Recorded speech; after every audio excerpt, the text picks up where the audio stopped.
Hello Malaysia, terima kasih kerana menonton video ini.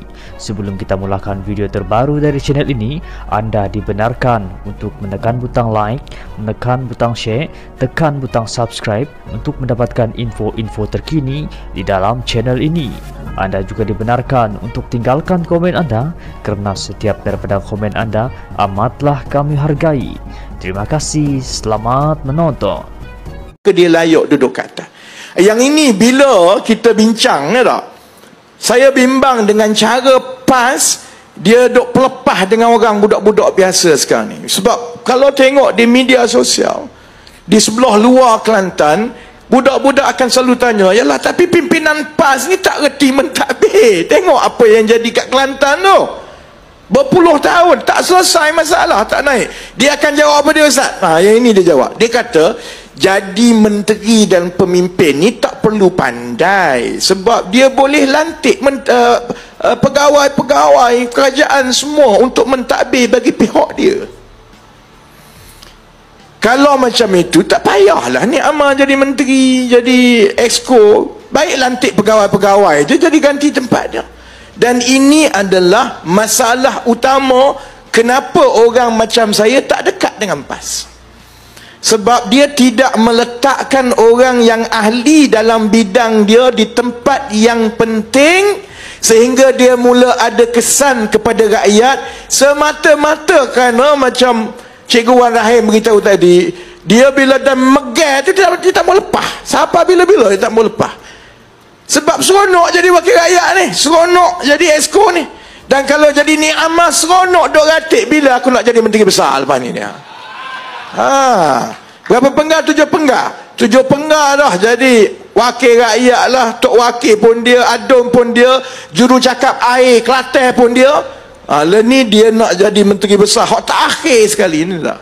Sedangkan soal siasah, soal politik sebenarnya akhir sekali ialah soal buat kebajikan untuk rakyat.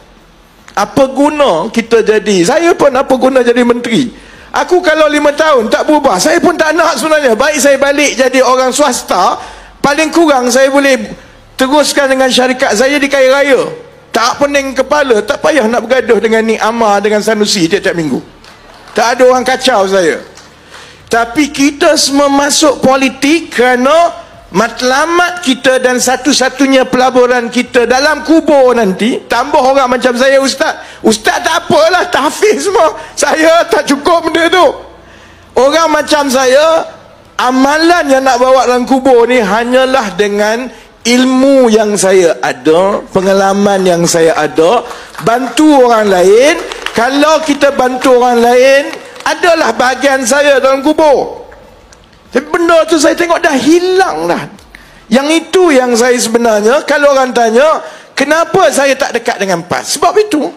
Sebab saya bila lama-lama saya tengok sudah hilang kebaikan daripada satu parti yang mengaku Islam ini untuk sampai kepada rakyat. Apabila dalam contoh Kelantan, negeri yang cerdik, negeri yang kaya raya, negeri yang cukup gemilang dalam segala-galanya, terus menjadi negeri yang paling terkebelakang sekali. Baik, sebab tu soal air semua ni. Saya duk tengok Nik Zawawi. Nik Zawawi, saya rasa kalaulah dia tahu ada orang duk rekod dia tengah bagi ceramah dekat kedai kopi ni tak, dia sebut, abang kakak, air ni sebenarnya bukan cerita kajian negeri. Air ni kajian persetuan. Ni semua kajian persetuan ni. Jadi orang dah tanya, budak sekarang bila dia dengar TikTok semua ni, dia tanya terus tau kepada kita orang, ni apa betul ke tidak ni? Kelantan dianaktirikan dan tanggungjawab untuk memastikan bekalan air di Kelantan ni bagus, sebenarnya tanggungjawab persekutuan. Saya nak kata gila betul lah. Kalaulah Wan Zawawi ni ustaz daripada Pasir Putih je, saya tak kisah. Dia ni bekas timbalan Menteri Kerajaan Persekutuan ni. Bekas timbalan menteri. Paling kurang mestilah tahu tentang perlembagaan persekutuan. Nak jadi menteri, cita-cita besar. Cerita perlembagaan kuasa siapa pun dia tak tahu. Soal air ni apa kerja kerajaan persekutuan, kuasa apa dalam perlembagaan yang jadi tanggungjawab persekutuan, apa kuasa dan tanggungjawab kerajaan negeri. Baik ya? Ikut perlembagaan, memanglah hasil tanah, pengurusan sumber alam semua ni dan air adalah di bawah bidang kuasa kerajaan negeri. Sebab tu dulu-dulu memang soal air ni semua di bawah kerajaan negeri. Bukan di Kelantan je, di seluruh negeri lain pun memang macam itu. Cuma akhir tahun-tahun 90-an, awal 2000, kerajaan persekutuan dan kerajaan-kerajaan negeri juga mengenal pasti ada satu masalah utama dalam industri air kita, iaitu pelaburan untuk menyediakan loji-loji rawatan air ni dia besar, dia berbilion ringgit. Jadi kalau diserahkan ikut kemampuan kerajaan negeri masing-masing, kita berhadapan risiko ada negeri yang mampu macam Selangor dengan Pulau Pinang sebab dia kaya, ada negeri lain tak mampu, dan negeri itu termasuklah Pahang, Terengganu, Kelantan, Kedah, Perak, Perlis, Negeri Sembilan, Melaka lah. Atas perkara itu, maka berlaku satu penstrukturan industri air sekitar tahun 2005-2006, itu yang dinamakan Akta Perindustrian Air. Saya ingat nama bahasa Inggeris dia, bahasa Melayu, Water Service Industry Act, WASIA, tahun 2006. Maka dari situlah bermulanya penstrukturan industri air. Masa itu perjanjian di antara negeri-negeri dengan kerajaan persekutuan ialah memisahkan tanggungjawab pelaburan untuk membantu kerajaan-kerajaan negeri supaya tak dibebankan dengan pelaburan untuk menyediakan loji-loji rawatan air. Yang itu kerajaan pusat tanggung. Macam mana cara dia? Kerajaan pusat menubuhkan satu badan yang dipanggil Perbadanan Aset Air Berhad ataupun PAAP. Kenapa buat begitu? Kerana kerajaan persekutuan lebih mudah untuk pergi ke pasaran dan berhutang untuk menerbitkan bon air.